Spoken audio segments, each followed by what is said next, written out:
5 frogs, ముందు 2 frogs ఉన్నారు, ఇప్పుడు 3 ఫ్రాగ్స్ వచ్చేసింది అండ్ అందరికంటే పెద్ద ఫ్రాగ్ వచ్చేసింది. మీకేం కావాలి?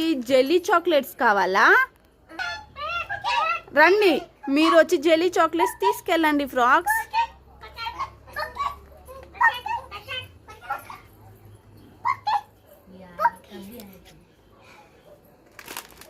అమ్మో, ఒక ఫ్రాగ్ తీసుకెళ్ళిపోయింది అండ్ నన్ను కొరికేస్తుంది.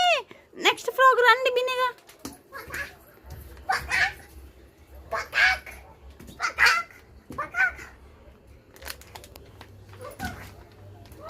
పెద్ద ఫ్రాగ్, ఇప్పుడు నువ్వు వచ్చి తీసుకెళ్ళు. ఎలా తీసుకెళ్తావో చూపి. అమ్మోడి, ఎంత పెద్ద ఫ్రాగ్ అమ్మో. దానిలో ఓపెన్ చేసి చూపి ఫ్రాగ్ ఎలా ఉందో. ఓపెన్ చేసావు కదా, దాంట్లో ఎలా ఉందో చూపి ఫ్రాగ్. ఓ కార్ షేప్ లో జెల్లీ చాక్లెట్.